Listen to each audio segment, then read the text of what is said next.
Dani might not have been in this episode, but we did not miss out on crazy. What's good, y'all? She gets this Erica Vane coming to you right here on Erica Vane TV with another Beyond the Gates video. And in this one, we are breaking down season 1, episode number 8. If you're new here, hit that subscribe button and turn your bell notification so you don't miss out on any of my Beyond the Gates content and conversations.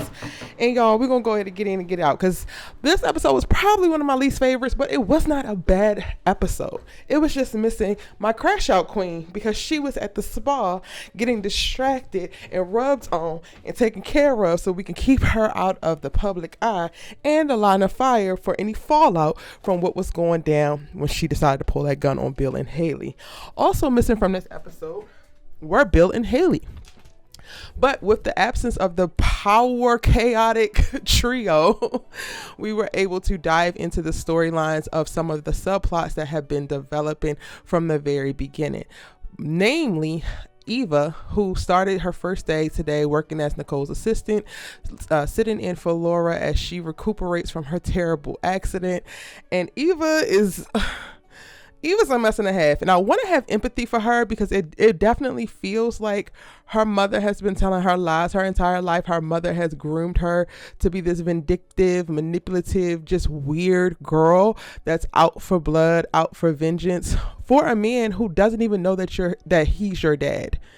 So in this episode, we get to see her interactions with Ted. We get to see her interactions with Nicole and also Kat, who also clocked T immediately. She don't trust her vibe. She don't trust her energy. She do not trust this girl. And she tried to warn you, Nicole. And I'm going to be the first one saying she told you so when Kat comes back to bite all of y'all in the behind, because she is there for sinister motives. She is there on a vendetta. She is not here to actually help you out. And you have given her the keys to the dang on kingdom. This is gonna be bad. When she meets Ted, I think it's the most discerning, or not discerning, the most what's the word I want to use? Watching Eva meet Ted was the most uncomfortable I have been with her character, even though I have not liked her from the beginning. She has such sass and snark when she's telling the story back to her mom about what went down today and like having this big old chip on her shoulder. Like, yeah, he thinks he's God's gift to women. Ma'am, he introduced himself because you are an employee of his wife within his home. He was pleasant to you. He was asking about his wife's schedule. And he engaged you in pleasant conversation, to which you were sitting there like a deer in headlights, looking lost, confused, and discombobulated. And then now he thinks he's God's gift to women. Mind you, I'm no necessarily like Ted Richardson biggest fan, because I still don't trust this perfect marriage that they got going on, especially amongst all the chaos that's happening around the Duprees. But what you're not going to do is craft a narrative about this man thinking he's God's gift to women and his don't stink, when he literally was just a nice human to you. All of this is your animosity that your mother put into your heart, into your spirit, into your mind, that you're now regurgitating after one interactions with him. She's talking about something. He just treated me like I was just any other employee. Honey, you are. He doesn't know who you are. And instead of focusing on your mother's goofy, vindictive plan of like sneaking into the house and getting in close so that we can stick it to them, how about you just tell him who you are so that y'all can get on with the get on? Nobody got questions about why your mama would rather plot a sinister plan to take down your dad versus just tell your dad that he's your dad? Yeah, girl, it's the math ain't math, and then both of y'all are giving and dang on crazy. I'm trying not to curse during Lent, y'all. Y'all giving crazy, and you honestly are giving super crazy. But you know, the apple don't even fall far from the tree. Now, what surprised me about even this episode is that she questions if Leslie's the one who ran Laura off the road, which we know she was. And she starts to put two and two together because Leslie has a history with bikes, and it seems a little bit too coincidental. And it's like, okay, now you're getting the peeks into maybe what your mother is capable of. At least you got something there.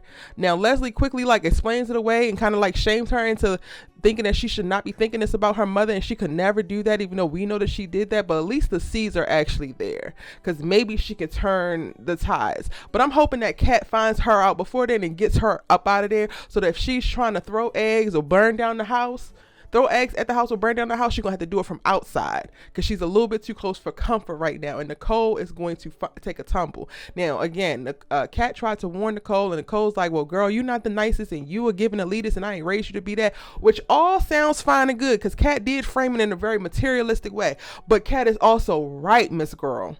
And at some point, you need to trust your daughter because energies matter and energy readers matter.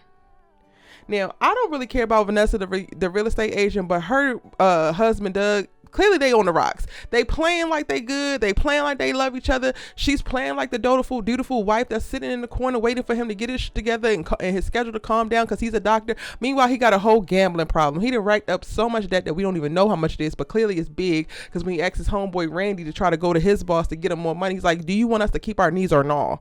What is actually going on? I don't see it for Doug. I don't see it for Vanessa either because she's running around here. She's been trying to sleep with anything that moves that got a penis since we met her.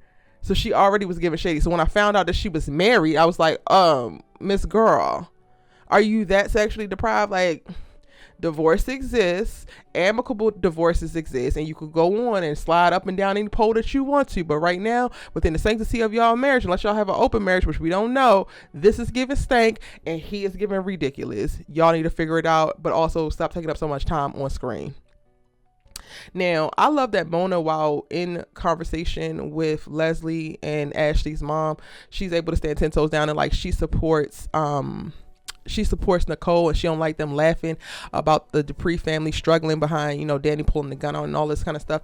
It lets me know that Mona is not too close to these people to get pulled into their BS because they're sitting up there yucking it up about the gossip and, they're outside the gates. But Mona, for the most part, while she might not be a Dupree, she still has very close access and proximity. And similar to how Nicole and Ted are treating Laura while she's hurt like family and putting her up, they would do the same for Mona. And I love that her loyalty is actually there because she's going to have to make a choice at some point. When things start coming out about Leslie and specifically Ava, she's going to have to make a choice, and I'm hoping that she's going to have as much integrity as she seems to have because she's also going to have to stand in the fact that she put Ava in the house, and that put Ted and Nicole deeper into their crosshairs for the sinister plan.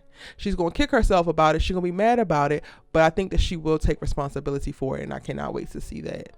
Now, other than that, we get to see Naomi's husband, who Jacob, I believe, who is on the case about the car accident with Laura and being run off the road, but that's a dead end because there was no license plate on the motorcycle and then you couldn't see the person's face. And then we get to also meet his dad, and he's struggling and hitting this dead end, but then also feeling like he didn't do enough when Dani pulled out that gun. He feels like he should have done his job and arrested her, but because he's a part of this family, he was slow to do that and he could have cost people his lives. And I actually really did enjoy him processing this with his dad so we get a better understanding of who he is and what kind of character he is. It seems like he's another person, like a civil servant or somebody from outside the gates, and he married into the family, and now he has to kind of like navigate what the expectations are while being in the position that he's in, being married to who he's married to, but then still trying to be an integrous cop and do what's right. And that's pretty much it, y'all. That is everything that I can remember from the episode. Was a little bit behind, but now I'm caught up, and I cannot wait to check out episode number 9. Let me know what you thought about the episode in the comment section down below. It's your good sis, you let us talk TV with, and I'll see you in the next one.